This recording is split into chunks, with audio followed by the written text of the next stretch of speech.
ഇന്നിപ്പോൾ നമ്മുടെ ഗസ്റ്റ് ആയിട്ടുള്ളത് ആരാ വെച്ചാൽ നമ്മുടെ സ്റ്റൈൽ ഓഫ് ഫാമിലി മെമ്പറും കൂടി ആയിട്ടുള്ള അഡ്വക്കേറ്റ് രാജേട്ടനും അതുപോലെ അഡ്വക്കേറ്റ് പ്രേച്ച് നമ്മുടെ കൂടെ ഉള്ളത്. നമ്മൾ തടി വെക്കുക, ഞാനൊക്കെ ജിമ്മിൽ പോയിരുന്നത് തടി വെക്കാൻ വേണ്ടിയിട്ടാണ്. ഒരു ഡയറ്റ് പ്ലാൻ തരുമ്പോൾ അന്ന് ഡയറ്റ് പ്ലാൻ അല്ല അന്നത്തെ ഒരു കൺസെപ്റ്റ് എന്ന് വെച്ചിട്ടുണ്ടെങ്കിൽ ഓൺലൈനിൽ പറഞ്ഞ പോലെ തന്നെ ഒരു മസിൽ ബിൽഡ് ചെയ്യാൻ. അപ്പൊ ഇയാൾ അടുത്തേക്ക് പോകാൻ എല്ലാവർക്കും പേടിയാണ്. ഇയാൾ എന്നിട്ട് ആ പാലവിടുന്ന് കത്തിയോട് പൊട്ടിട്ട് ആ പച്ച പാലുണ്ടല്ലോ, ഞാനൊരു വർഷത്തേക്ക് ജിമ്മിൽ കാശ് അടിച്ചിട്ടാണ്. ജിമ്മിലൊരു 20,000 25,000 അവർക്ക് കൊണ്ടേ കൊടുക്കാൻ ഒരു പ്രശ്നം ഉണ്ടാവില്ല. കുറെ ഫ്രീക്കന്മാർ അല്ലെങ്കിൽ കുറച്ച് മസിൽമാൻമാർ ചേർന്ന് നടത്തുന്ന. ഇപ്പോൾ ഞാൻ വന്നതിൻ്റെ ഏകദേശം മുമ്പ് തന്നെ 5-6 കൊല്ലം മുമ്പേ ഇവിടെ ജിമ്മിൽ വരുന്ന ആളുകളാണ് രണ്ടുപേരും. അതുപോലെ അവർ വീട്ടിലേക്ക് പോയപ്പോഴാണ് അറിയുന്നത് കുറേ ദൂരത്തു നിന്നാണ് ഇവർ വരുന്നത് നമുക്ക് മനസ്സിലായത്. ഏകദേശം വരുന്ന ദൂരത്തിനായിട്ട് കുറേ 5-6 ജിമ്മ് ഇവിടെ ഉണ്ടെന്ന് എൻ്റെ അഭിപ്രായം തോന്നുന്നത്. ഇപ്പം എന്തുകൊണ്ടാണ് ഇത്രയും ജിമ്മ് അവോയ്ഡ് ചെയ്ത് സ്റ്റൈലൊക്കെ എത്താനുള്ള കാരണം? പിന്നെ ഞാൻ ഞാൻ പ്രീ ഡിഗ്രി ചെയ്യുന്നത് 1997-98 അപ്പൊ ആ സമയത്ത് പരപ്പനങ്ങാടിയിൽ ഉണ്ടായിരുന്നത് ആകെ ഒരു ജിമ്മാണ്.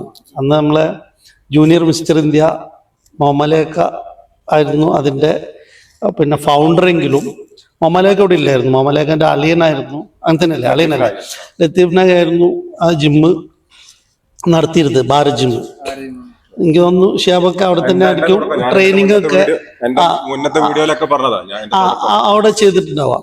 അപ്പൊ അന്ന് കുട്ടികളെ സംബന്ധിച്ചിടത്തോളം അതൊരു ഭയങ്കര ഹരമായിരുന്നു. കാരണം പരപ്പനങ്ങാടി അന്ന് എൻ്റെ വീട്ടിൽ നിന്ന് ചെട്ടിപ്പടിയിൽ നിന്ന് വരുമ്പോൾ പരപ്പനങ്ങാടി താനൂര് അതിൻ്റെ ഒക്കെ ഇടയിൽ ആകെ ഒരു ജിമ്മേ പരപ്പനങ്ങാടിയിലുള്ളൂ. ആ ജിമ്മെന്നുള്ളൊരു കോൺസെപ്റ്റ് കൊണ്ടുവന്നത് അവരാണ്. അപ്പൊ ആ സമയത്ത് എല്ലാവർക്കും പിന്നെ അന്ന് ഹെൽത്ത് കോൺഷ്യസ് ആയിട്ടൊന്നും എല്ലാവരും ജിമ്മിൽ പോയിരുന്നു.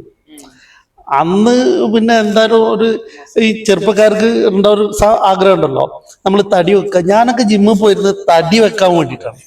സത്യം പറയാം, അന്ന് ജിമ്മിൽ പോയിരുന്ന സമയത്ത് നമുക്ക് ഭക്ഷണം അവർ മെനു തരുന്നത്, ഇന്നത്തെ മെനു അല്ലെങ്കിൽ ഇന്ന് നമുക്കൊരു ഡയറ്റ് പ്ലാൻ തരുമ്പോൾ അന്ന് ഡയറ്റ് പ്ലാൻ അല്ല തരുന്നത്, അന്നൊരു മെനു ആണ് തരുന്നത്. അപ്പോൾ ഇന്ന് ഡയറ്റ് പ്ലാൻ തരുമ്പോൾ നമുക്ക് ഭയങ്കര ഒരു എന്താ പറയാ, ഒരു ചിരി വരും എനിക്ക്, അല്ലെങ്കിൽ ഒരു ഞാൻ ആ ഒരു വേറൊരു ഇതിലാവും. കാരണം അന്ന് നമ്മൾ എന്താണെന്ന് വെച്ചാൽ അന്ന് ഞാൻ പറഞ്ഞിരുന്നത് ഞാൻ മെലിഞ്ഞിട്ടായിരുന്നു, ഭയങ്കര മെലിഞ്ഞിട്ടായിരുന്നു. അന്ന് ഈ ചേനയില്ലേ, അപ്പോൾ ലത്തീഫാക്കൊക്കെ എന്നോട് പറയും ചേന, അല്ലെങ്കിൽ അവിടുത്തെ ട്രെയിനർമാരൊക്കെ പറയും ചേന പുഴുങ്ങിയിട്ട് അല്ലെങ്കിൽ ചേന കറി വെച്ചിട്ട് ചോറൊക്കെ കഴിക്കുമ്പോൾ അത് ഈ ചേനയുടെ ക്വാണ്ടിറ്റി കൂട്ടാൻ പറ്റും, നമ്മളെ ശരീരം പുഷ്ടിപ്പെടാൻ വേണ്ടിയിട്ട്. പിന്നെ അങ്ങനെ ഒരു രസമായിരുന്നു. അന്ന് കോളേജ് പഠിക്കുമ്പോൾ നമ്മൾക്ക് ഒരു തടി വെക്കുക, മസിൽ ഉണ്ടാക്കുക എന്ന ഉദ്ദേശത്തോടെ മാത്രം ജിമ്മിൽ പോയിരുന്ന ഒരു കാലം. അന്ന് അല്ല, മെനു എന്ന് പറഞ്ഞ ഭക്ഷണത്തിന്റെ നമ്മളൊരു ഭക്ഷണം, അതിൽ ഒരു ഡയറ്റ് ഒന്നും ഇല്ലല്ലോ. മെനു എന്ന് പറയുന്നത് നമുക്കിപ്പോ മെനുവിൽ എന്ത് ഫുഡ് നമ്മളൊരു ഹോട്ടലിൽ ചെല്ലുമ്പോൾ നമുക്ക് അവിടുത്തെ അവൈലബിൾ ആയിട്ടുള്ള ഫുഡിന്റെ ഒരു ലിസ്റ്റ് ഓഫ് ഫുഡ്സ് ആണ് മെനു എന്ന് പറയുന്നത്. അതേസമയം ഡയറ്റ് എന്ന് പറയുന്നത് അതിനകത്ത് ഇപ്പൊ ഡയറ്റിൽ നമ്മൾ ഇപ്പോ എല്ലാ ഫുഡും ഉണ്ടാവില്ല. അവര് ഒരു ഷെഡ്യൂൾ ചെയ്തിട്ട് അതിന്റെ ക്വാണ്ടിറ്റി ആ കാര്യങ്ങളൊക്കെ അവർ പറയും. അതാ ഡയറ്റ് പ്ലാനും മെനുവും തമ്മിലുള്ള വ്യത്യാസം. ഇല്ല അന്നത്തെ ഒരു കൺസെപ്റ്റ് എന്ന് വെച്ചിട്ടുണ്ടെങ്കിൽ ഓൺലൈനിൽ പറഞ്ഞ പോലെ തന്നെ ഒരു മസിൽ ബിൽഡ് ചെയ്യാൻ, ഒരു ബോഡി ബിൽഡിംഗ് കൺസെപ്റ്റ് ആണ്. ഇപ്പൊ രാജേട്ടൻ പറഞ്ഞ പോലെ തന്നെ ഒരു ഹെൽത്ത് കോൺഷ്യസോ അതേപോലെ തന്നെ ഈ മെഡിക്കൽ കണ്ടീഷനോ ആയിട്ട് വരുന്ന ടീമോ, അതായത് മെഡിക്കൽ കണ്ടീഷൻ ആയിട്ട് വരുന്ന ആളുകൾക്ക് ട്രീറ്റ് ചെയ്യാനുള്ള അല്ലെങ്കിൽ അവർക്കുള്ള വർക്കൗട്ടോ കാര്യങ്ങളോ ഒന്നുമില്ല, ഒരു പ്ലാൻഡ് ആയിട്ടുള്ള ഒരു സംഭവം. ഇപ്പൊ പറഞ്ഞ പോലെ തന്നെ ഷെഡ്യൂൾ ആയിട്ടുള്ളതല്ല, എല്ലാവരും ഒരേ പാറ്റേണിൽ വർക്കൗട്ട് ചെയ്ത് പോകുന്നത്. കണ്ടിന്യൂ ചെയ്തു. അന്നത്തെ ഒരു ജിം കാറ്റഗറി എന്ന് വെച്ച് കഴിഞ്ഞാൽ ഒരു 16 വയസ്സ് ടു ഒരു 23-24 വയസ്സ്, ഇതിന്റെ ഇടയിലുള്ള ഒരു ഏജ് ഗ്രൂപ്പ് മാത്രമേ ജിമ്മിൽ വരുള്ളൂ, വേറെ ആരും ജിമ്മിൽ വരുന്നില്ല. പിന്നെ സ്ത്രീകൾ എന്ന് പറയുന്ന ഒരു സാധനം ചിന്തിക്കാൻ പോലും പറ്റാത്തൊരു കാലം. പിന്നെ അത് കഴിഞ്ഞിട്ട് തന്നെ അവിടെ ഉള്ള രസം എന്താണെന്ന് വെച്ച് കഴിഞ്ഞാൽ ഈ ഭാരത് ജിമ്മിനെ മാത്രം ബേസ് ചെയ്തിട്ട് അവിടെ ഒരു സുധാകരേട്ടന്റെ കടയിട്ടായിരുന്നു. അപ്പൊ ഈ സുധാകരേട്ടന്റെ കടയിൽ പാല്, അവിൽ മിൽക്ക്, പഴം, മുട്ട പുഴുങ്ങിയത്, ഇങ്ങനത്തെ സാധനങ്ങളൊക്കെ ഉണ്ടാവും. അപ്പൊ ഇത് നമ്മള് ബീച്ചിലുള്ള ആൾക്കാരെ സംബന്ധിച്ചിടത്തോളം അവരാണ് ഈ മസിൽ ഉണ്ടാക്കാന്നുള്ള കാര്യത്തിൽ നമ്മളെ ഈ ഭാഗത്തുള്ള ആൾക്കാരെക്കാളും കുറച്ചുകൂടെ അവരതിനോടൊരു താല്പര്യമുള്ള ആൾക്കാർ. അപ്പൊ അതാണ് അവര് ഇത് അതും ശരിക്കും എല്ലാവർക്കും അത് ഇപ്പോഴും ഉണ്ട് ജിമ്മിൽ. അപ്പർ ബോഡി മസിൽസിനാണ് എല്ലാവരും ഇമ്പോർട്ടൻസ് കൊടുക്കുന്നത്. അതാണ് ഷോയിങ് പാർട്സ് എന്നുള്ള രീതിയിൽ. അപ്പൊ അവിടെ സുധാരേട്ടന്റെ കടയിൽ പോകുന്നു. അപ്പൊ നേരെ ജിമ്മിലേക്ക് വരുമ്പോ അന്ന് ഇന്നത്തെ പോലെ കാറും ബൈക്കും ഒന്നുമില്ല. ബൈക്കുള്ളവരെന്നെ അപൂർവം. പിന്നെ സൈക്കിളിൽ വരുന്നവർ, അല്ലെങ്കിൽ നടന്നിട്ട് വരുന്നവർ, അല്ലെങ്കിൽ പിന്നെ നമ്മളെ പരപ്പനങ്ങാടി നമ്മളെ ഏരിയയിൽ ഏറ്റവും അവൈലബിൾ ആയിട്ടുള്ള ഒരു സാധനം ട്രക്കറായിരുന്നു. പരപ്പനങ്ങാടി ചെമ്മാട്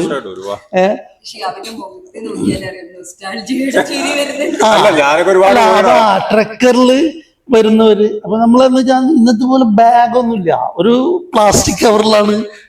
അത് 99.9 ആൾക്കാർ ജിമ്മിൽ വരുന്നവര് ഒരു പ്ലാസ്റ്റിക് കവറിലാണ്. പിന്നെ അത്രയും ഹൈ ഒരു ആരെങ്കിലും വരുന്നവർ മാത്രം ചെറിയൊരു ഹാൻഡ് ബാഗ് ഒക്കെ കൊണ്ടുവരാന്നില്ല. ബാക്കിയുള്ളവർ പ്ലാസ്റ്റിക് കവർ കൊണ്ടുവരും. അതേപോലെ ടീഷർട്ടിന് പകരം അന്ന് ഇന്നർ ബനിയാണ് കൂടുതൽ. പിന്നെ അതിന്റെ അപ്പുറത്തേക്കുള്ള ഒരു കാര്യം എന്താന്ന് വെച്ച് കഴിഞ്ഞാല്, നമ്മൾ ഇന്നിപ്പോ നമ്മളൊക്കെ വരുമ്പോ നമ്മളൊരു ഷോർട്സും ടീഷർട്ടും ഒക്കെ ഇട്ടിട്ട് നമ്മൾ വീട്ടിൽ നിന്ന് തന്നെ നമ്മൾ അങ്ങനെ വരുന്നത്. നമ്മളെ ആരും സ്റ്റെയർ ചെയ്യില്ല. അതേസമയം അന്നെന്ന് പറഞ്ഞാല് നമ്മൾ മുണ്ടു ഷർട്ടോ അല്ലെങ്കിൽ പാന്റും ഷർട്ടും ഒക്കെ ഇട്ടിട്ട് ജിമ്മിൽ വന്നിട്ടാണ് മാറ്റുക. കാരണം എന്താ വെച്ചാൽ ഒരു ഷോർട്സും ടീഷർട്ടും ഇട്ടിട്ട് 97, 98 ഈ ഒരു അപ് ടു 2005 കാലം വരെ നമ്മൾ ഈ പരപ്പനങ്ങാടി കൂടെ ഒക്കെ നടക്കുമ്പോ നമ്മൾ ആൾക്കാർ സ്റ്റെയർ ചെയ്യും. ഇവൻ ഏതാ, ഇവൻ എവിടുന്ന് വന്ന്, ഇവൻ അമേരിക്കയിൽ നിന്ന് വന്നതാണോ. അപ്പൊ ആ ഒരു കമന്റ് പേടിച്ചിട്ട് ആണ് നമ്മൾ ആരും അന്ന് വരുന്ന എല്ലാവരും വീട്ടിൽ നിന്ന് വരുമ്പോ തന്നെ പാന്റും ഷർട്ടൊക്കെ ഇട്ട് വന്ന്, എന്നിട്ട് പാന്റും ഷർട്ടും ജിമ്മിൽ മാറ്റാനൊരു ഏരിയ ഉണ്ട് അവിടെ പോയി മാറ്റുന്നു. അങ്ങനെ അതിങ്ങനെ തുടർന്നു. അപ്പൊ അന്നും എനിക്ക് മനസ്സിലായി അതുകൊണ്ട് തടി വെക്കാനുള്ള ഉദ്ദേശം എന്റെ ശരീരത്തിൽ ഇല്ലാന്ന് മനസ്സിലായി. പിന്നെ അത് കഴിഞ്ഞു ഞാൻ 2002 ഞാൻ ഡിഗ്രി കംപ്ലീറ്റ് ചെയ്തു. ഡിഗ്രി കംപ്ലീറ്റ് ചെയ്യുന്നതിന്റെ ഇടയിൽ ഇതേപോലെ തന്നെ ഒരു ചെറിയ ഇടവേളകളിലൊക്കെ ജിമ്മിലൊക്കെ പോയി. 2002 ഞാൻ പൂനെ പോയി, LLBക്ക് പോയി. ആ പൂനെ പോയപ്പോൾ പൂനെ ഫിലിം ഇൻസ്റ്റിറ്റ്യൂട്ടിന്റെ അടുത്തായിരുന്നു ഞാൻ താമസിച്ചത്. അപ്പൊ ഞാൻ താമസിക്കുന്നതിന്റെ അടുത്തൊരു ജിം ഉണ്ടായിരുന്നു. അപ്പൊ ആ ജിമ്മിൽ പോകാൻ ഞാൻ എൻ്റെ ഒരു ഫ്രണ്ടിനെയും ചട്ടം കെട്ടി. അപ്പോൾ ഞങ്ങൾ രണ്ടാളും കൂടെ ജിമ്മിലേക്ക് നടന്നു പോകും. അവിടുന്ന് ഇവിടുന്ന് പരപ്പനങ്ങാടി ജയകേരളന്റെ അവിടെ പോണ ദൂരമുണ്ട്. അതെ, ഇവിടുന്ന് ജയകേരള തിയേറ്ററിന്റെ അവിടെ പോണ ഒരു 1/2 കിലോമീറ്റർ ദൂരം, അല്ലെ, 1/2 കിലോമീറ്റർ ദൂരമുണ്ട് ഞങ്ങക്ക് നടക്കാൻ. അതിന് ജിമ്മിൽ ചെല്ലും. അപ്പൊ ജിമ്മിൽ ചെല്ലുമ്പോ ശരിക്ക് നമ്മളെ അമരീഷ് പുരി ഒക്കെ ഉണ്ടല്ലോ, അമരീഷ് പുരിന്റെ ഒക്കെ ഒരു മാരത്തെ ഒരാളാണ് അവിടെ ട്രെയിനർ. അപ്പൊ ഇയാൾ അടുത്തേക്ക് പോകാൻ തന്നെ എല്ലാവർക്കും പേടിയാണ്. ഇയാളൊരു പ്രത്യേക ലുക്കിലാണ് നിൽക്കുക. പിന്നെ അതിന്റെ അപ്പുറത്തേക്ക് ഉണ്ടായിരുന്ന എൻ്റെ ഒരു വലിയ പ്രശ്നം എന്ന് പറഞ്ഞാല് ഭാഷ. കാരണം ലാംഗ്വേജ് വലിയൊരു പ്രശ്നമാണ്. ഞാൻ പൂനെയിൽ ചെന്ന സമയത്ത് തന്നെ എനിക്ക് ഹിന്ദി അറിയില്ല, പിന്നെ ഇംഗ്ലീഷ് എന്ന് പറഞ്ഞാൽ നമ്മൾ അങ്ങനെ അത്ര ഫ്ലുവൻ്റ് ആയിട്ട് സംസാരിക്കും. നമുക്ക് കാര്യങ്ങൾ അറിയെങ്കിലും നമുക്കത് എക്സ്പ്രസ് ചെയ്യാനുള്ള അങ്ങനെ അവിടെ പോകും. അപ്പൊ അവിടെ പോകുമ്പോൾ തന്നെ ഏറ്റവും വലിയൊരു ഓർമ്മ എന്താ പറയുക, നല്ല രസമുള്ള ഒരു മെമ്മറി എന്ന് പറഞ്ഞു കഴിഞ്ഞാൽ, നമ്മൾ പോകുമ്പോൾ ഇവർ പറഞ്ഞ് മിൽക്ക് കൺസ്യൂം ചെയ്യണം എന്ന് ജിമ്മിൽ നിന്ന് ഇങ്ങനെ ഒരു ഇൻസ്ട്രക്ഷൻ ഉണ്ടായിരുന്നു. അപ്പൊ അത് നമുക്ക് അവിടെ പോയിട്ട് ഇപ്പൊ ഹോസ്റ്റലില് നമുക്ക് മാത്രം കൊണ്ടുപോയിട്ട്, ഹോസ്റ്റൽ മീൻസ് എൻ്റെ റൂമിൽ ഞങ്ങൾ 5-8 മലയാളീസ് ഉണ്ട്, ഞങ്ങളൊരു ഫ്ലാറ്റിലായിരുന്നു. അപ്പൊ അവിടെ ഞങ്ങൾക്ക് മാത്രം കൊണ്ടുപോയിട്ട് ഇപ്പൊ ഒരു പാല് കുടിക്കുമ്പോ ഇത് വലിയൊരു വിഷയമല്ലേ. അപ്പൊ ഞങ്ങൾ രണ്ടുപേരും എന്താ ചോദിച്ചാല് വരുന്ന വഴിക്ക് അവിടെ താഴെ ഒരു സുധീർ ഭയ്യ എന്ന് പറഞ്ഞിട്ട് ഒരാളുണ്ട്, നമ്മളൊരു മെന്ററാണ്, ഞങ്ങളൊക്കെ സഹായിച്ചിരുന്ന ഒരാളാണ്. അപ്പൊ സുധീർ ഭയ്യയുടെ അവിടുത്തെ ഒരു കടയുണ്ട്, അവിടുന്ന് 2 പാക്കറ്റ് പാല് മേടിക്കും. എന്നിട്ട് ആ പാൽ അവിടുന്ന് കത്രി കൊണ്ട് പൊട്ടിച്ച് ആ പച്ച പാലുണ്ടല്ലോ അത് ഫ്രീസ് ചെയ്ത പാല് അത് കുടിച്ചിട്ടാണ് ജിമ്മിൽ പോവാ. അങ്ങനെ പിന്നെ അവിടെ നിന്നും കുറെ ഇങ്ങനെ അതായത് പിന്നെ തടിക്കാനുള്ള ശ്രമങ്ങൾ തന്നെയായിരുന്നു. ആ കാലത്തൊക്കെ തടിക്കാനുള്ള ശ്രമമായിരുന്നു. പിന്നെ ഞാൻ 2005 LLB കഴിഞ്ഞു. അതിനുശേഷം ഞാൻ തിരൂര് പ്രാക്ടീസ് തുടങ്ങി. അപ്പൊ തിരൂരിൽ നമ്മുടെ ട്രസ്റ്റ് പ്ലാസ ഓഡിറ്റോറിയത്തിന്റെ ഉള്ളിൽ അന്നൊരു ജിം ഉണ്ടായിരുന്നു. ട്രസ്റ്റ് പ്ലാസ ഓഡിറ്റോറിയം ഇല്ലേ പൂക്കയില്, അതിനോട് ചേർന്നിട്ടൊരു ജിം ഉണ്ടായിരുന്നു. അവിടെ പിന്നെ ഞാൻ വൈകുന്നേരങ്ങളിൽ ഓഫീസ് വിട്ടാലും ഞാനും എൻ്റെ ഒരു സുഹൃത്തും കൂടെ പിന്നെ ജിമ്മിൽ പോകുമ്പോ എപ്പോഴും അത് നമ്മൾക്കാണോ ഇനിയിപ്പം കേരളക്കാരെ മാത്രം പ്രത്യേകതാണോ എനിക്കറിയില്ല, ഒരാള് കൂട്ടിന് വേണം. ഇപ്പോഴും ഇപ്പൊ പിന്നെ കുറെ മാറി. ഓ ഒരാൾ കൂട്ടിനോണം. അപ്പൊ അന്ന് ഞാൻ ഇതേപോലെ എൻ്റെ കൂടെ ഒരു വിജയകുമാർ എന്ന് പറഞ്ഞ ഒരു ഫ്രണ്ട് വക്കീലുണ്ടായിരുന്നു. അവന് ഞാനും കൂടെ അവിടെ ജിമ്മിന് പോയി. അവിടെ കുറെ കാലം വൈകുന്നേരങ്ങളിലൊക്കെ പോയി. അങ്ങനെ ഒരു 2014-15 വരെ എൻ്റെ ശരീരം ആ മെലിഞ്ഞുകൊണ്ട് തന്നെ ആയിരുന്നത്. ശരിക്കും 2014 വരെ ഞാനൊരു 50, 52, 55 കിലോ, ഒരു 60 കിലോ ഒക്കെ ആയിരുന്നു എൻ്റെ മാക്സിമം പോയിരുന്ന വെയിറ്റ്. പിന്നെ 2014 ശേഷം പിന്നെ ഞാൻ ഇങ്ങനെ ഗ്രാജുവലായിട്ട് തടി വെച്ച് ഇങ്ങനെ പിന്നെ ഒരു 80 ക്രോസ് ചെയ്തു. അങ്ങനെയൊക്കെ വന്നപ്പോഴേക്കും പിന്നെ 2014-14 നമ്മൾ ഓഫീസ് തുടങ്ങി. പരപ്പനങ്ങാടിയിൽ പുതിയ ഓഫീസ് തുടങ്ങി. അപ്പോൾ തുടങ്ങിയ സമയത്ത് ഞാൻ അതേപോലെ ഒരു ദിവസം നമ്മളെ കൗൺസിലർ ഷമീറില്ലേ, ഷമീർ ആണല്ലോ ജിമ്മ് അന്നത്തെ ഇവിടെ. ഇതേപോലെ എന്താ വെച്ചാൽ ഷമീർ ഞാനും തമ്മിലൊരു പരിചയം എന്ന് പറഞ്ഞാൽ, ഞാൻ അന്ന് രാഷ്ട്രീയമൊക്കെ കളിച്ച് നടന്നിരുന്ന ഒരു സമയത്ത് അന്ന് ഞാനും ഷമീർ ഏകദേശം ഒരേ പ്രായക്കാരാണ്. അപ്പൊ ഞാൻ ഷമീർ ഒരു കേസുമായി ബന്ധപ്പെട്ട് ഇങ്ങനെ ഓഫീസിൽ വന്നപ്പോൾ ഞാൻ പറഞ്ഞടാ എനിക്കൊന്ന് ജിമ്മിൽ പോകണം. കാരണം പിന്നെ അപ്പോഴേക്കും എന്താണെന്ന് വെച്ച് കഴിഞ്ഞാൽ നമ്മളെ ജോലിയുടെ സ്വഭാവം മാറി. കാരണം എന്താ വെച്ചാൽ രാവിലെ ഒരു 9 മണിക്ക് 9:30 മണിക്ക് ഓഫീസിലെത്തിയാൽ ചിലപ്പോൾ ഓഫീസിൽ തന്നെ വർക്ക് 2 മണി വരെയൊക്കെ ഇരുന്നിട്ടുണ്ടാവും. പിന്നെ അത് കഴിഞ്ഞ് ലഞ്ചൊക്കെ കഴിച്ച് ഒരു 1/2 മണിക്കൂർ കഴിഞ്ഞ് പിന്നെയും വൈകുന്നേരം വരെ ഇരിക്കുക. അപ്പൊ തുടർച്ചയായിട്ട് ഒരു 10 മണിക്കൂറൊക്കെ ഇരുത്തം. ഇനി അതല്ല കോടതി പോയാലും ഇരുത്താണല്ലോ അവിടെ നിന്നിട്ടുള്ളത്, നമ്മൾ ആ കേസ് പ്രസന്റ് ചെയ്യുന്ന സമയത്ത് മാത്രം. അപ്പൊ അങ്ങനെ വന്നപ്പോ പിന്നെ അപ്പോഴേക്കും നമ്മൾ എന്താ വെച്ചാൽ 2015 ആയപ്പോഴേക്കും നമ്മൾ ഏജ് നമ്മൾ ആ ഒരു യങ് നിന്ന് കുറച്ചൊരു മാറി ഒരു മിഡിൽ ഏജിലേക്ക് നമ്മൾ വന്നില്ലേ. അപ്പോഴേക്കും നമുക്ക് ഒരു ലൈഫ് സ്റ്റൈൽ ഡിസീസസ് ഒക്കെ ഏറെക്കുറെ ഇങ്ങനെ തലപൊക്കി തുടങ്ങി. അപ്പൊ അത് തലപൊക്കി തുടങ്ങിയതിന്റെ ഭാഗമായിട്ട് പിന്നെ ഞാൻ എല്ലാ വർഷവും ഇങ്ങനെ ഒരു ആയുർവേദ ട്രീറ്റ്മെന്റ് ഒരു 14 days കൊല്ലത്തിൽ. അത് പ്രിയയുടെ ബ്രദർ ഉണ്ടല്ലോ കോട്ടക്കല് ആയുർവേദ കോളേജിൽ പ്രൊഫസറാണ്. അപ്പൊ അങ്ങനെ പിന്നെ പുള്ളി ഞങ്ങളൊരു ഫാമിലി റിലേഷൻ ആണെങ്കിൽ അതിന്റെ അപ്പുറത്തേക്ക് ഒരു സുഹൃത്ത് ബന്ധം കൂടി ഉണ്ട്. പിന്നെ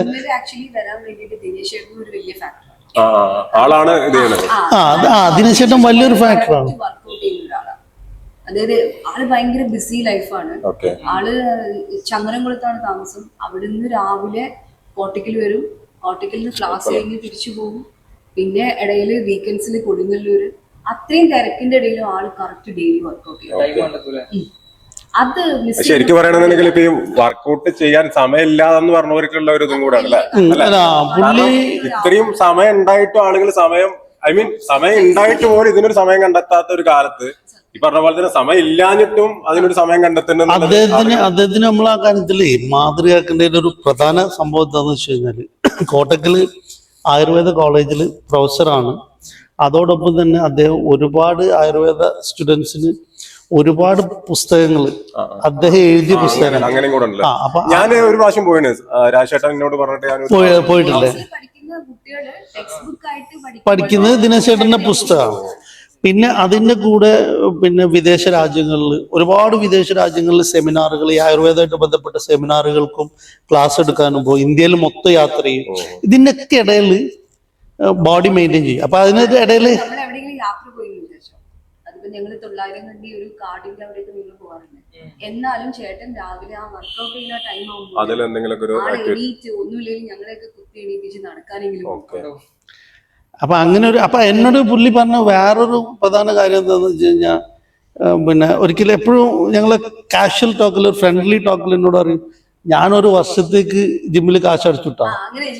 അപ്പൊ എപ്പോഴും പോയിട്ട് ഒരു 1 year കാശ് അടിക്കുക. അപ്പൊ ഈ 1 year കാശ് അടിക്കുന്നതിന്റെ ഒരു പ്രധാന ഉദ്ദേശം എന്താ വെച്ചാല് നമ്മൾ ആ കാശ് വിചാരിച്ചിട്ടെങ്കിലും പോകുന്നുള്ള. പിന്നെ ഒരിക്കലും ഞാൻ ഇതേപോലെ പുള്ളിയുടെ അടുത്ത് എങ്ങനെ പറഞ്ഞു, ഞാൻ ഒരു ട്രെഡ്മില്ല് വാങ്ങിച്ചാലോ എന്ന് വിചാരിക്കുന്നുണ്ട്. അപ്പൊ എന്നോട് പറഞ്ഞൊരു വളരെ കറക്റ്റ് ആയിട്ടുള്ളൊരു കാര്യം എന്താന്ന് വെച്ച് കഴിഞ്ഞാല്, ഈ ട്രെഡ്മില്ല് വാങ്ങണ്ട. ഈ ട്രെഡ്മില്ല് വാങ്ങുന്നത് എന്താ വെച്ചാൽ വീട്ടിൽ നിന്ന് പുറത്തിറങ്ങാൻ മടിയുള്ളവനാണ് ട്രെഡ്മില്ല് വാങ്ങിക്കുന്നത്. അപ്പൊ ആദ്യം തന്നെ ആ ട്രെഡ്മില്ല് വാങ്ങിക്കുന്നതിന്റെ ഒരു റീസൺ എന്ന് പറഞ്ഞാൽ മടിയാണ്. വീട്ടിൽ നിന്ന് പുറത്തിറങ്ങാൻ മടിയായിട്ടാണല്ലോ നമ്മൾ വീട്ടിനുള്ളിൽ നടക്കാറുള്ളത്. വീട്ടിനുള്ളിൽ അപ്പൊ അതിന്റെ വാങ്ങിക്കുന്നതിന്റെ റീസൺ തന്നെ മടിയാണ്. അപ്പൊ അതുകൊണ്ട് നീ ഇപ്പൊ ഞാൻ അത് വാങ്ങിച്ചാലും ശരി, ഒരു 6 മാസമോ അത് കഴിഞ്ഞാൽ, അല്ലെങ്കിൽ ഒരു 3 മാസമോ അത് കഴിഞ്ഞാൽ ഇതിനകത്ത് ഇത് മിക്കവാറും വീട്ടിലെ തുണി അലക്കാൻ വേണ്ടി, തുണി അലക്കിയ തുണി ഉണങ്ങാൻ വേണ്ടിയിട്ട് ഇടാനുള്ള ഡോക്ടേഴ്സ് തന്നെ എന്നോട് പറയണം, അവരെ വീട്ടിൽ വാങ്ങിച്ചു വെച്ചിട്ട് ഇതേ അവസ്ഥ ഒരു 3 മാസം 4 മാസം യൂസ് ചെയ്തിട്ട് പിന്നെ ഈ പറഞ്ഞ പോലെ തന്നെ ഡ്രസ്സ് കാര്യങ്ങളൊക്കെ ഇടാനുള്ള ഒരു ഉപകരണമായി, മഴക്കാലത്ത് പ്രത്യേകിച്ച്. എന്നിട്ട് അങ്ങനെ പിന്നെ അപ്പൊ ഞാൻ പറഞ്ഞു വന്ന ടോപ്പിക് എന്ന് വെച്ചാൽ അത് വേറെ ലൈനിലേക്ക് പോയി. അപ്പൊ 2014 അങ്ങനെ 14 അങ്ങനെ ഞാൻ ഷെമീനോട് ചോദിച്ചു. അപ്പൊ ഷെമി എന്നോട് പറഞ്ഞു ഇങ്ങനെ, ഞാൻ ചോദിച്ചു ഒരു നല്ല ജിമ്മ് എന്ന് ഞാൻ ഉദ്ദേശിച്ചത് എന്താ വെച്ചാൽ അത്യാവശ്യം കുറച്ച് എക്യുപ്മെന്റ്സും പിന്നെ നമുക്കൊരു നല്ലൊരു കളിക്കാനുള്ള ഒരു അറ്റ്മോസ്ഫിയർ, ഒരു ഫീൽ ഗുഡ്. നമ്മൾ വന്ന് ഒരു 2 മണിക്കൂർ ചെലവഴിക്കുന്ന, ഒരു 1.5 മണിക്കൂർ ചെലവഴിക്കുന്ന സ്ഥലത്ത് നമുക്ക് അവിടെ നല്ലൊരു ഓക്സിജൻ വേണം, നല്ലൊരു സ്മെല്ലാണെങ്കിലും നല്ലൊരു അത് വേണം. ജിമ്മിലൊക്കെ പലപ്പോഴും പല ജിമ്മുകളും എന്താ വെച്ചാൽ പ്രോപ്പർ മെയിൻറ്റൈൻഡ് അല്ലാത്തതുകൊണ്ട് ഭയങ്കര തീർച്ചയായിട്ടും ഒരുപാട് ജിമ്മുകൾ. അപ്പൊ ഞാൻ ഇവിടെ മനസ്സിലാക്കിയെന്ന് വെച്ചാൽ നിങ്ങൾ ഈ ഒരു ജിമ്മിനെ ഭയങ്കര നന്നായിട്ട് മെയിൻറ്റെയിൻ ചെയ്തിട്ട്, കാരണം നിങ്ങൾ വളരെ ഭംഗിയായിട്ട് സെറ്റ് ചെയ്തിട്ടുണ്ട്. അതേപോലെ തന്നെ നമുക്കൊരു വരുമ്പോ ഒരു പോസിറ്റീവ് എനർജി. ഞാനത് പിന്നെ ഇങ്ങനെ ഒരു പ്രോഗ്രാമിന് വേണ്ടി പറയുന്ന ഒരു സാധനമല്ല. കാരണം എന്താ വെച്ചാൽ അത് ഞാൻ ഷിയാബിനോടുള്ള ടോക്കിൽ, ഇപ്പൊ ഷിയാബ് എത്രത്തോളം ഇങ്ങനൊരു ഒരു സ്ഥാപനത്തിനോട് കമ്മിറ്റഡ് ആണെന്നുള്ളത് എനിക്ക് നല്ല ബോധ്യമുണ്ട്. അപ്പൊ അതിന്റെ ഭാഗമായിട്ടാണ് ഷിയാബ് ഓരോ സംഭവങ്ങൾ ചിലപ്പോ ഒരു ചെറിയൊരു കാശിന് ഒരു തട്ടിക്കൂട്ടി ചെയ്യാൻ പറ്റൊരു സംഭവം ഷിയാബ് അങ്ങനെ ചെയ്യാതെ തന്നെ നന്നായിട്ട് ചെയ്യാന്നുള്ള ഒരു ഞങ്ങളെപ്പോഴും സംസാരിക്കാറുണ്ട്. കാരണം നമ്മള് ഷിഹാബിനും ഞങ്ങൾക്കും ഒരു കോമൺ ഫാക്ടർ ഉണ്ട്. അതെന്താണെന്ന് വെച്ചാൽ ഞങ്ങൾ ഓഫീസിൽ ഞങ്ങൾ എപ്പോഴും അങ്ങനെയാണ്. കാരണം എന്താന്ന് വെച്ചാല് ഞങ്ങൾ എപ്പോഴും അതിലിങ്ങനെ ഓരോന്ന് ചെയ്തുകൊണ്ടേയിരിക്കും. കാരണം എന്താന്ന് വെച്ചാല് ശരിക്കും പറഞ്ഞാൽ നമ്മുടെ ഓഫീസും ഇതേപോലെ തന്നെ. ഞങ്ങൾക്കും ശരിക്കും നോക്കേണ്ടത് അവിടെ വരുന്ന ക്ലയൻസും അവിടുന്ന് വരുന്ന വരുമാനം മാത്രമേ നോക്കണ്ടുള്ളൂ. പക്ഷെ നമ്മൾ എപ്പോഴും ഇങ്ങനെ പിന്നെ ഇപ്പൊ വാൾ പെയിന്റ് ആണെങ്കിലും വാൾ പേപ്പർ ആണെങ്കിലും അങ്ങനത്തെ ഇന്റീരിയർ ആയിട്ടുള്ള കാര്യങ്ങളാണെങ്കിലും എപ്പോഴും നമ്മളൊരു നല്ല സ്മെല്ല് ഉണ്ടാവാൻ വേണ്ടിയിട്ട് ഓരോന്ന് ചെയ്യുക, അങ്ങനത്തെ ഓരോ കാര്യങ്ങളും ഞങ്ങൾ അവിടെ ഓഫീസിൽ ചെയ്യാറുണ്ട്. അപ്പൊ ഞങ്ങൾ ഇങ്ങനെ അത് പറയും. കാരണം നമ്മുടെ അടുത്ത് വരുന്ന ആൾക്കാർക്ക് എപ്പോഴും നല്ലൊരു ഗുഡ് വൈബ്സ് വേണം. നമ്മുടെ ഓഫീസിൽ വരുവാണെങ്കിലും ജിമ്മിൽ വരുവാണെങ്കിലും we should feel good about that place, ആ ഒരു അറ്റ്മോസ്ഫിയറിന് വേണ്ടിയിട്ട്. ഇവിടത്തെ ഒരു പ്രത്യേകത വെച്ചിട്ടുണ്ടെങ്കിൽ അങ്ങനെയല്ല, ഞാനിപ്പോ പറഞ്ഞപ്പോൾ പറയാണ്, അതായത് ഒരു 3 മാസം ഒരു ക്ലയന്റ് നിർത്തിയിട്ട് പോവാണ്. ഐ മീൻ റീസ്റ്റാർട്ട് ഒരു 3 മാസം കഴിഞ്ഞിട്ട് ആള് റീസ്റ്റാർട്ട് ചെയ്യുന്ന സമയത്ത് അവര് അതായത് വന്നു കഴിഞ്ഞാൽ അവർ ഇതുണ്ടല്ലോ, അതായത് ഒരു 3 മാസത്തിനുള്ളിൽ ഒരു മാറ്റം, കാരണം പല ചേഞ്ചുകളും. അതന്നെയാണ് ഞാനും ആഗ്രഹിക്കുന്നത്. പിന്നെ രാശേട്ടൻ ഞാനും എപ്പോഴും സംസാരിക്കുന്ന ഒരു ഇത്, ഞങ്ങള് ഇപ്പൊ ഈ പറഞ്ഞ പോലെ തന്നെ വർക്കൗട്ടിന്റെ ഗ്യാപ്പില് കൂടുതലായിട്ട് സംസാരിക്കുമ്പോൾ ഞങ്ങൾ പലപ്പോഴും ഒരേ ലെങ്തിൽ പോണ ചില ഒരുപാട് കാര്യങ്ങൾ സത്യത്തിൽ പറയുന്നത് ചിലപ്പോൾ രണ്ടുപേരും ഒരേ തന്നെ അങ്ങനെ തന്നെ പറയും. ഒരു മാറ്റം എന്ന് പറയാനില്ല അങ്ങനത്തെ രീതിയിൽ. കാരണം ആള് ഓഫീസിന്റെ കാര്യങ്ങൾ പറയും, ഞാൻ ജിമ്മിന്റെ കാര്യങ്ങൾ പറയും. ഈവൻ പറഞ്ഞ പോലെ തന്നെ ഒരു 10 മിനിറ്റ് ആണെങ്കിലും ഞങ്ങൾ എപ്പോഴും പറയും 10 മിനിറ്റ് ചിലപ്പോൾ ജിം ഓപ്പൺ ആക്കിയിട്ട് വെറുതെ വന്ന് ഇരിക്കുന്ന ഒരു ഇത് എനിക്കുണ്ട്. ആളും അതേപോലെ പറയും, ഇവിടെ ഓഫീസിൽ പോയിട്ട് ഇരിക്കുമ്പോൾ ഒരു പ്രത്യേക ഫീലാണ്. ആരും ഇല്ലാണ്ടാ തന്നെ ഇതിൽ വന്നിരിക്കുമ്പോൾ ഒരു ഫീൽ. അതെ, ഞങ്ങളൊക്കെ അങ്ങനെ ഇരിക്കാറുണ്ട്. ഞങ്ങളുടെ ഓഫീസിൽ നമ്മൾ എല്ലാരും കൂടി ആയിട്ട് ഇരിക്കാറുണ്ട്. ഞങ്ങൾ രണ്ടുപേരും മാത്രമല്ല, സ്റ്റാഫ് എല്ലാവരും കൂടി ആയിട്ട് വർക്ക് ഒക്കെ കഴിഞ്ഞിട്ട് നമ്മൾ ആ ഒരു ഫ്രീ ടൈം ഒരു എൻജോയ് ചെയ്യുന്ന ഒരു പരിപാടി ഉണ്ട്. അപ്പോഴാണ് നമ്മൾ പിന്നെയും ഇങ്ങനെ ആലോചിക്കുക ഇനി എന്ത് ചെയ്യാം എന്നുള്ള ഇതിനെ കുറിച്ച്. ശരിക്കും പറഞ്ഞാൽ നമ്മൾ ഇത്രയും ഒന്നിലേക്കും അങ്ങനെ പൈസ ഇൻവെസ്റ്റ് ചെയ്യേണ്ട ആവശ്യമില്ല.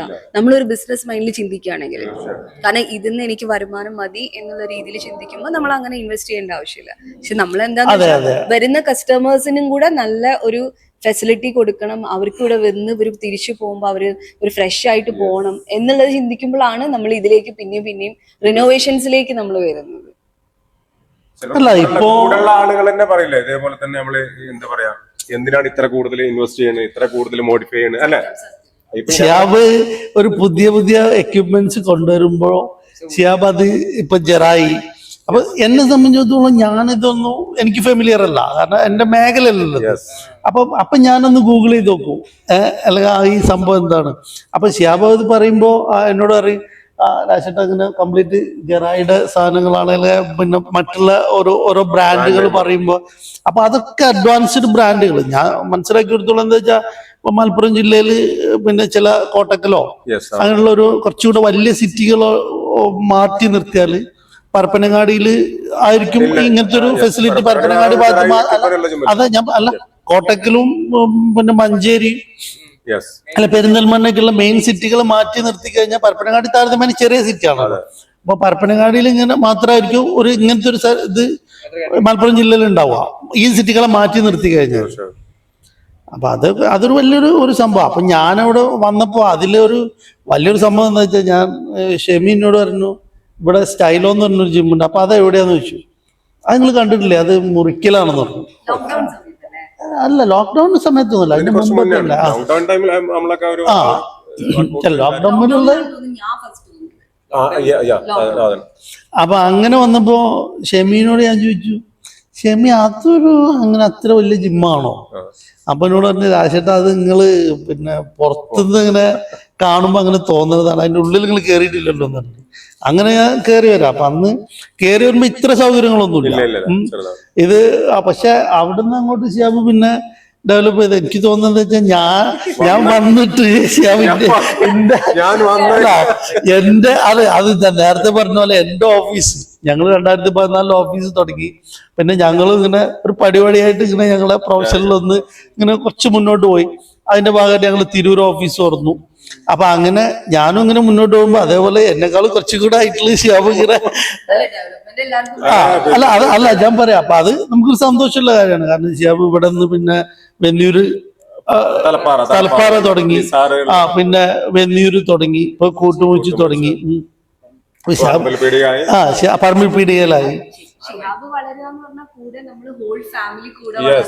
പിന്നെ അതിന്റെ അപ്പുറത്തേക്ക് എന്താ വെച്ചാൽ എല്ലാ കാര്യം ഞാനൊരു കാര്യം കൂടെ പറഞ്ഞുതരാം. രാജേട്ടനെ സംബന്ധിച്ചിടത്തോളം ഞാൻ രാജേട്ടന്റെ ഒട്ടുമിക്ക കാര്യങ്ങളും, അതായത് കുറച്ച് പേഴ്സണൽ കാര്യങ്ങൾ വരെ ഞങ്ങൾ ഷെയർ ചെയ്യും. ബിസിനസ് പരമായിട്ടുള്ള കാര്യങ്ങൾ തന്നെ ഷെയർ ചെയ്യുന്നുണ്ട്. കാരണം എന്തുകൊണ്ടാന്ന് വെച്ചിട്ടുണ്ടെങ്കിൽ പിന്നെ എന്റെ ഒരു ക്ലയന്റ് ആണെങ്കിലും അതിന്റെ പുറമെ ഞങ്ങളൊരു എന്താ പറയാ നല്ലൊരു ഒരു ഫ്രണ്ട്ഷിപ്പ് നന്നായിട്ടുണ്ട്. കാരണം ഒരുപാട് കാര്യങ്ങൾ സംസാരിക്കുമ്പോൾ ഈ പറഞ്ഞ പോലെ തന്നെ അതും പിന്നെ അതേപോലെ തന്നെ നമുക്ക് ഒരാളോട് ഒരു കാര്യം ഷെയർ ചെയ്യുമ്പോൾ ആ ആള് ആത്മാർത്ഥമായിട്ട് അത് കേൾക്കുന്നുണ്ട്, അവരൊരു ബ്രദറോ അല്ലെങ്കിൽ ഒരു ഫ്രണ്ട് എന്നുള്ള ലെവലിൽ അത് കേൾക്കുന്നുണ്ടോ എന്നുള്ളത് മനസ്സിലാക്കാനുള്ള കുറെ ആളുകൾ നമ്മൾ കാണുന്നോണ്ട് മനസ്സിലാക്കാനുള്ള ഒരു ഇത്തിരി ബുദ്ധി നമുക്ക് ഉണ്ടാവില്ല. അപ്പൊ ആ ഒരു എന്ത് കാര്യം ആളോട് ഷെയർ ചെയ്യണമെങ്കിലും ചില ഒപ്പീനിയനുകൾ ഉണ്ടാവും, അങ്ങനെ ചെയ്യാൻ ഇങ്ങനെ ചെയ്യാൻ ചെറുതായിട്ട് അഭിപ്രായങ്ങൾ ഉണ്ടാവും. അതുപോലെ തന്നെ ആള് എന്താ പറയാ ആളൊരു ബ്രദർ എന്തെങ്കിലും അച്ചീവ് ചെയ്തെന്നുള്ളവര് അല്ലെങ്കിൽ ഒരു ഫ്രണ്ട് എന്തെങ്കിലും അച്ചീവ് ചെയ്തെന്നുള്ള ഒരു സന്തോഷം ഉണ്ടല്ലോ, അത് ആളെ ഫേസിലാണെങ്കിലും ആളെ മനസ്സിലാണെങ്കിലും നമുക്ക് കാണാൻ പറ്റും. അപ്പൊ അതുകൊണ്ട് തന്നെ ഞാൻ എന്ത് ചെയ്യും, എല്ലാ കാര്യങ്ങളും എന്ത് കാര്യങ്ങളും പറയാൻ നമുക്ക് എല്ലാവരോടും എല്ലാ കാര്യങ്ങളും പറയാൻ പറ്റുമോ? ഇല്ല. പ്രത്യേകിച്ച് നമ്മൾ ഈ പറഞ്ഞ പോലെ ബിസിനസ് കാര്യങ്ങൾ അല്ലെങ്കിൽ എന്തെങ്കിലും പ്ലാനിങ്ങുകൾ കാര്യങ്ങളൊക്കെ കൂടുതൽ ആളുകളോട് ഷെയർ ചെയ്തെന്ന് പറഞ്ഞു. പക്ഷെ ഇങ്ങനത്തെ ആളുകളോട് നമുക്ക് തീർച്ചയായിട്ടും ഞാൻ ചെയ്യാറുണ്ട്. അപ്പൊ ആളും അതേപോലെ തന്നെ ചില കാര്യങ്ങളൊക്കെ നമ്മളോടും ഷെയർ ചെയ്യും. ഇനി നിങ്ങളെ അല്ല ഷിയാബിനെ സംബന്ധിച്ചിടത്തോളം എന്താ പറയുക, ഷിയാബിന് ഭയങ്കര ഒരുപാട് വിഷൻ ഉണ്ട്. അപ്പം ശരിക്കും എന്റെ വിഷൻ ഒരുപാട് കാഴ്ചപ്പാടുകൾ നല്ല ഒരു സംഭവത്തിനെ കുറിച്ചിട്ട് നമുക്ക് ഉണ്ടാവുന്ന ഒരു ഇതുണ്ടല്ലോ. അപ്പൊ അതിലെന്താ വെച്ചാല് എനിക്ക് തോന്നിയൊരു സംഗതി, അത് അപ്ലൈ ചെയ്യാൻ പരപ്പനങ്ങാടി പോലുള്ളൊരു ഏരിയ അത് പ്രാപ്തമാണോ, ആ ഒരു ഏരിയ പ്രാപ്തമാണോ എന്നുള്ളത് മാത്രമേ പ്രശ്നമുള്ളൂ. കാരണം എന്താ വെച്ചാൽ വേറെ ഒന്നും ഉണ്ടല്ലോ, ഇവിടുത്തെ ആളുകള് മോശക്കാരാണെന്നോ അങ്ങനത്തെ ഒന്നുമല്ല ഞാൻ പറയുന്നത്. കാരണം എന്താ വെച്ചാല് ആളുകളെല്ലാവരും പലപ്പോൾ കുറെ സാധാരണക്കാരുണ്ട്. അപ്പൊ മറ്റുള്ള ഇപ്പോ ഞാൻ പറഞ്ഞ ഷിയാബിന്റെ ചില ഐഡിയാസും ചില വിഷനൊക്കെ എനിക്ക് കാണുമ്പോൾ ഒരു IT റിലേറ്റഡ് മേഖല. അപ്പൊ IT റിലേറ്റഡ് മേഖലയിൽ എന്ന് പറഞ്ഞാൽ അവർക്കൊരു പിന്നെ എന്താ പറയാ ഹൈ സാലറീഡ് ആയിട്ടുള്ള ആൾക്കാരായിരിക്കും. അപ്പൊ അവർക്ക് ഒരു മന്ത്ലി ഇപ്പോ 3 ലക്ഷം 4 ലക്ഷം 5 ലക്ഷം ഒക്കെ കിട്ടുന്നവർക്ക് ജിമ്മിൽ ഒരു 20,000 25,000 അവർക്ക് കൊണ്ടേ കൊടുക്കാൻ ഒരു പ്രശ്നം ഉണ്ടാവില്ല.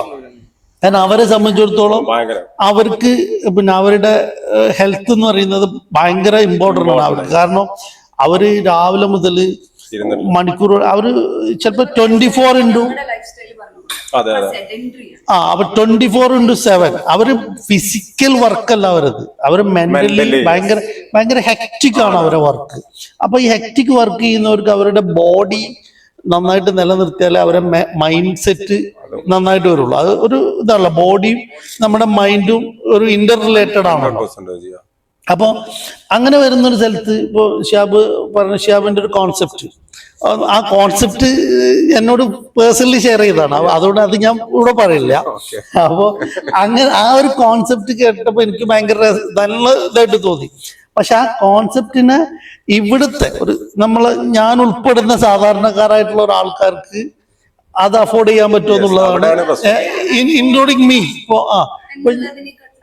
നമ്മള് ആൾക്കാരിൽ കാണുന്ന ഒരു സംഭവം എന്ന് വെച്ചാല് അവര് ചിലപ്പം പൈസ എത്ര വേണമെങ്കിലും പുറത്തു പോയിട്ട് ഒരു റെസ്റ്റോറന്റിൽ പോയിട്ട് ഭക്ഷണം കഴിക്കാനോ അല്ലെങ്കിൽ ഒന്ന് ബീച്ചിൽ പോകാനോ അല്ലെങ്കിൽ ഒരു ട്രിപ്പ് പോകാനോ അവര് ചിലപ്പോൾ ഇതിന്റെ ഡബിൾ അല്ല 10 times ആയിരിക്കും അവർ സ്പെൻഡ് ചെയ്യുന്നത്.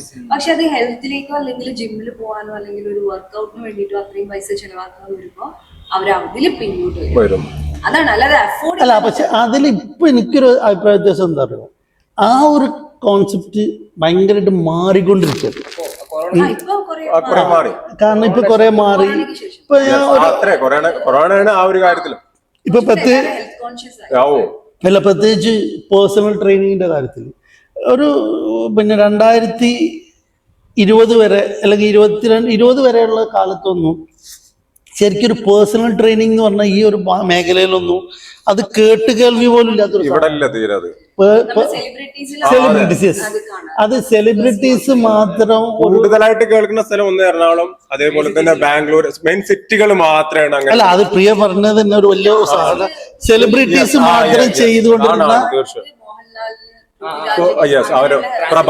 പ്രഭാസ് ബൈക്ക് ഇത് കൊടുത്തു അത് കൊടുത്തു എന്നൊക്കെ പറഞ്ഞാൽ പക്ഷെ ഇപ്പൊ അതിന്ന് മാറിയിട്ട് സാധാരണക്കാരായിട്ടുള്ള ആൾക്കാർ പോലും, കാരണം ഒരു മീഡിയം ഇതിൽ അല്ലെങ്കിൽ ഒരു സാധാരണ ഇത് ചെയ്യുന്ന ആൾക്കാർ പോലും അത് പേഴ്സണൽ ട്രെയിനിങ് എടുക്കുന്നത് പലപ്പോഴും അല്ല, അത് പേഴ്സണൽ ട്രെയിനിങ് എടുക്കുന്നത് പലപ്പോഴും ഞാൻ കണ്ടിട്ടുള്ളത് എന്താ വെച്ചാൽ അവരുടെ ചില അസുഖങ്ങള്, ചില ആക്സിഡന്റിനെ തുടർന്ന് അല്ലെങ്കിൽ ചില മസിൽ ലോസ് വരുന്നവര്, അങ്ങനെയുള്ള ഒരുപാട് ആൾക്കാർ. അങ്ങനെ ശരിക്കും ആ ഒരു ജിമ്മെന്നുള്ളത് ഒരുപാട് സാധ്യതകളുള്ള ഒരു മേഖലയായിട്ട് മാറി. അതായത് ഞാൻ തുടക്കത്തിൽ ഒരു കാര്യം പറഞ്ഞില്ലേ, തുടക്കത്തില് 97-98 കാലത്ത് ഞാൻ ജിമ്മിൽ പോകുമ്പോൾ ഉണ്ടായിരുന്ന ആ ഒരു കാലഘട്ടം നമ്മൾ സംസാരം ഇവിടെ വരെ എത്തിയില്ലേ.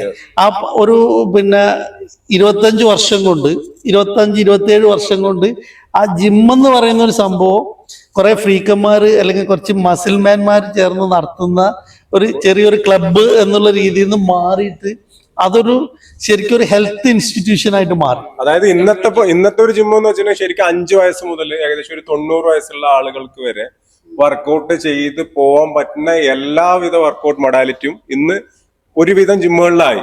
അതേപോലെ തന്നെ അതിനനുസരിച്ച് എന്താ പറയാ ട്രെയിനേഴ്സും പ്രാപ്തരായി. പണ്ട് അങ്ങനല്ല. പണ്ട് ഈ പറഞ്ഞ പോലെ തന്നെ നമ്മൾ പറഞ്ഞ പോലെ ഒരു ഇപ്പം രാജേട്ടൻ നേരത്തെ ഹോട്ടൽ ഇത് പറഞ്ഞു മെനുവിന്റെ മെനു ദെൻ ഡയറ്റിന്റെ ആ ഈ 2 സംഭവത്തിൽ പറഞ്ഞ പോലെ തന്നെ അന്ന് ഒരു സംഭവം ഷെഡ്യൂൾ ചെയ്ത് വെച്ച ഒരു സംഭവം ഉണ്ട്. അതായത് എന്നും ഈ പറഞ്ഞ പോലെ വർക്കൗട്ട് ഈ മസിൽ ബിൽഡ് ചെയ്യാനുള്ള കുറച്ച് സ്ട്രെങ്ത് കൂട്ടാനുള്ള കുറച്ച് വർക്കൗട്ടുകൾ അത് മാത്രമേ ഉള്ളൂ. ഈ കാർഡിയോ സംബന്ധമായ ഇന്റേണൽ ഓർഗൻസിന് കൂടുതലായിട്ടുള്ള വർക്കൗട്ടുകളോ കാര്യങ്ങളോ ഒന്നുമില്ല. സ്റ്റെബിലിറ്റി, മൊബിലിറ്റി, അതേപോലെ ക്വിക്നെസ്, നമ്മളെ സ്പീഡ് കാര്യങ്ങൾ, അതേപോലെ തന്നെ ബാലൻസിങ് ഇമ്പ്രൂവ് ചെയ്യാനുള്ള അങ്ങനത്തെ ഒരു സംഭവം ഞാനും നമ്മളെ തുടക്കത്തിലൊന്നും അങ്ങനത്തെ ഒരു സംഭവമേ കേട്ടില്ല. പക്ഷെ ഇപ്പൊ അതൊക്കെ മാറിയിട്ട് ഇപ്പം ഞാൻ പറഞ്ഞ പോലെ എല്ലാ ട്രെയിനേഴ്സും കുറച്ചും കൂടെ അപ്ഡേറ്റഡ് ആണ്. മീൻസ് എല്ലാ കാര്യത്തിലും കുറച്ചും കൂടെ ഏത് ജിമ്മിൽ പോയാലും ഒട്ടുമിക്ക ജിമ്മിൽ ഒന്ന് സർട്ടിഫൈഡ്. ഞാൻ ബാംഗ്ലൂരിൽ പറഞ്ഞ പോലെ തന്നെ പോണ സമയത്ത് ഞാൻ ഇന്റർവ്യൂ അറ്റൻഡ് ചെയ്യും. ഓരോ ജിമ്മിൽ പോയിട്ടും അറ്റൻഡ് ചെയ്യുമ്പോൾ അവര് ചോദിക്കില്ല ആർ യു സർട്ടിഫൈഡ് എന്നാ ചോദിക്കല്. സത്യം പറയുകയാണെങ്കിൽ ഞാൻ യെസ് എന്ന് പറഞ്ഞ ഒരു ടൈം ഞാൻ ആ സർട്ടിഫിക്കറ്റ് കാണിക്കട്ടെ, സർട്ടിഫിക്കറ്റ് കൊണ്ട് കാണിക്കുമ്പോൾ എന്റെ കയ്യിലുള്ള കോമ്പറ്റീഷൻ ചെയ്ത സർട്ടിഫിക്കറ്റാണ്. അതായത് മിസ്റ്റർ മലപ്പുറത്തിനും മിസ്റ്റർ കേരളത്തിനും ചെയ്ത സർട്ടിഫിക്കറ്റേ ഉള്ളൂ. ആ സാധനം കൊണ്ട് കൊടുക്കുമ്പോൾ ഇതല്ല അവർക്ക് വേണ്ടത്. അവർക്ക് യെസ് നോളജ് ആണ്. അവിടെ നോക്കണ നോളജാണ്, ഇവിടെ നോക്കണ ബോഡിയാണ്. അപ്പൊ ആ 2 വ്യത്യാസം ഇന്ന് അതിന്ന് മാറിയിട്ട് എല്ലാവരും കുറച്ചും കൂടെ എന്താ പറയാ അഡ്വാൻസ്ഡ് ആയി കാര്യങ്ങളായി. ഓക്കെ, അന്നത്തെ കാലത്ത് ഇപ്പൊ ശിവദേവത്ത് പറഞ്ഞ പോലെ അന്ന് ഒരു ട്രെയിൻ ചെയ്യാനുള്ള യോഗ്യത എന്ന് പറയുന്നത് കുറച്ച് മസിൽസ് ഒക്കെ ആയിരുന്നു. സത്യം ഒരു ട്രെയിനർ വന്നിട്ട് അയാൾക്ക് കുറച്ച് മസിലൊക്കെ കുറവാണെങ്കിൽ അംഗീകരിക്കില്ല. അപ്പൊ അന്ന് ജിമ്മില് കളിക്കാൻ വരുന്ന ആളുകള് ട്രെയിൻ ചെയ്യുന്നത് കേൾക്കണമെങ്കിൽ അവരെന്ത് ചെയ്യണമായിരുന്നു, നല്ല മസിലൊക്കെ ഉള്ള ഒരാൾ വന്ന് പറഞ്ഞാൽ മാത്രമേ അവരത് അംഗീകരിക്കുള്ളൂ. ഇന്ന് അതിന്ന് മാറിയിട്ട് നിങ്ങളൊരു ജിമ്മിലേക്ക് വരുന്ന ഒരു സാധാരണക്കാരൻ പോലും നോക്കും, പിന്നെ അവിടുത്തെ ട്രെയിനർ ക്വാളിഫൈഡ് ആണോ, അയാൾ എവിടെ നിന്നാണ് പിന്നെ കോഴ്സ് കഴിഞ്ഞത്, സർട്ടിഫിക്കറ്റ് കഴിഞ്ഞത്, വാല്യൂ ഉള്ള സർട്ടിഫിക്കറ്റ് ആണോ കാര്യങ്ങളാണോ എന്നൊക്കെ നോക്കും. അപ്പൊ അങ്ങനെ ഒരു അത് വലിയൊരു നമുക്കൊരു അതായത് ആ ചേഞ്ചസ് ഞാൻ നേരത്തെ പറഞ്ഞ പോലെ 98-ന്ന് നമ്മൾ 2025 വന്ന് നിൽക്കുമ്പോൾ ഈ കോൺസെപ്റ്റ് ആ ജിം എന്നുള്ള കോൺസെപ്റ്റ് എൻറ്റയർലി ചേഞ്ച് ആയി. അന്ന് വെറും ഒരു മസിൽ ഉണ്ടാക്കാൻ വേണ്ടി പോയിരുന്ന ഒരു കാലഘട്ടത്തിൽ നിന്ന് നമുക്ക് അസുഖങ്ങൾ മാറ്റിയെടുക്കാൻ. അപ്പൊ അതിന്റെ ഏറ്റവും വലിയൊരു പിന്നെ ഒരു എക്സാമ്പിൾ എന്ന് പറയുന്നത് ഞാൻ തന്നെയാണ്. അപ്പൊ ഞാനൊരു ജിമ്മിൽ വരുന്നതിൽ സത്യം പറയുകയാണെങ്കിൽ എനിക്ക് രാവിലെ എണീക്കാൻ ഭയങ്കര മടിയുള്ള ആളാണ്. രാവിലെ ശരിക്കും മോടി പൊതിച്ച് കിടന്നുറങ്ങാൻ ആ ഒരു പുലർച്ചെ 5 മണിക്ക് നീട്ടിട്ട് ഒന്ന് പിന്നെ ബാത്റൂമിൽ പോയി വന്നിട്ട് നമ്മൾ വീണ്ടും വന്നിട്ട് കിടക്കാനുണ്ടല്ലോ, അത് ഭയങ്കര സുഖ. അപ്പൊ ആ സമയത്ത് പലപ്പോഴും ഞാൻ എണീക്കാൻ നിൽക്കുമ്പോ എനിക്ക് എന്റെ ലൈഫ് സ്റ്റൈൽ ഡിസീസസിനെ കുറിച്ച് ഞാൻ ഒന്ന് ചിന്തിച്ചു കഴിഞ്ഞാല് അപ്പൊ ഞാൻ ക്യുക്കായിട്ട് എണീക്കും. അപ്പൊ അതില് എനിക്ക് 2025 ഉണ്ടായിട്ടുള്ള ഒരു വലിയൊരു സംഭവം എന്താന്ന് വെച്ച് കഴിഞ്ഞാൽ ഞാൻ ഏറ്റവും കൂടുതൽ പേടിക്കുന്നതും ഏറ്റവും കൂടുതൽ വെറുത്തിരുന്ന ഒരു സംഭവമാണ് ഡയബറ്റിക്. അപ്പൊ ഞാൻ ഒരിക്കലും ഞാൻ ഡയബറ്റിക് എനിക്ക് കൊളസ്ട്രോൾ ഉണ്ടായിരുന്നു, ഫാറ്റി ലിവർ ഉണ്ട്, അങ്ങനെയുള്ള പല BP കൺട്രോൾഡ് അല്ലായിരുന്നു, അങ്ങനെ പല ഡിസീസസും വന്നിട്ട് ഈവൻ എൻ്റെ കണ്ണിന് ഒരു ആക്സിഡന്റ് പറ്റിയിട്ട്, എൻ്റെ ലെഫ്റ്റ് ഐക്ക് ഒരു ആക്സിഡന്റ് പറ്റിയിട്ട്, ഒരു മേജർ ആക്സിഡന്റ് പറ്റിയിട്ട് പോലും അത് എൻ്റെ ചൈൽഡ്ഹുഡിൽ എനിക്ക് പേടിയൊന്നുമില്ലായിരുന്നു. പേടിയെന്നല്ല, ഞാൻ അതൊന്നും ബോദർ ചെയ്തിട്ടില്ലായിരുന്നു. പക്ഷെ എനിക്ക് ഡയബറ്റിക്കിന്റെ കാര്യത്തിൽ എന്താന്ന് വെച്ച് കഴിഞ്ഞാൽ ഡയബറ്റിക് വന്നു കഴിഞ്ഞാൽ നമ്മളെ ബോഡീനെ നമുക്ക് കൺട്രോൾ ചെയ്യാൻ പറ്റാത്തൊരു സാഹചര്യം വരും. അപ്പൊ എനിക്ക് ഡയബറ്റിക് വരരുത് എന്നുള്ളൊരു സാഹചര്യം എനിക്ക് ഉണ്ടായിരുന്നു. എനിക്ക് ഡയബറ്റിക് എൻ്റെ ഹെറിഡിറ്ററി ആയിട്ട് എൻ്റെ അമ്മ കുറച്ച് ഡയബറ്റിക് ആണ്, വേറെ എൻ്റെ ഫാദറിന്റെ ഫാമിലിയിൽ ആർക്കും ഡയബറ്റിക് ഒന്നും. ഞങ്ങൾ രണ്ടാളും തൂങ്ങി മരിക്കേണ്ടി വരും എന്ന് പറഞ്ഞു. ജനങ്ങൾ മുഴുവൻ വിശ്വസിക്കുക, ഓ ഇതാണ് കാര്യം. ജിമ്മില് ഒരിക്കലും എനിക്ക് തരുന്ന ഒരു ട്രെയിനിങ്, പേഴ്സണൽ ട്രെയിനിങ് ആയിരിക്കില്ല ഷിയാബ് വേറൊരാൾക്ക് കൊടുക്കുക. നമ്മൾ നെല്ലും പതിരും തിരിച്ചറിയാതെ നമ്മൾ സാധാരണക്കാരെ അതിൽ പോയി ചാടും ചെയ്യണം. കേറുക, ഒരു പൊറോട്ട വാങ്ങിക്കുക, ഇങ്ങനെ റോൾ ചെയ്ത് കയ്യിൽ തന്നെ പിടിച്ച് കഴിച്ച് അങ്ങ് വീട്ടിൽ പോവാം. ഫീമെയിൽ ആണെന്നുള്ള രീതിയിൽ ഞാൻ എന്താ ചെയ്യുന്നതെന്ന് ഒരാൾ നോക്കുന്നില്ല. ഇതിലും അടുത്തൊരു ജിം ഉണ്ടല്ലോ, പിന്നെ എന്തിനാണ് ഇത്രയും ദൂരെ വരുന്നത്?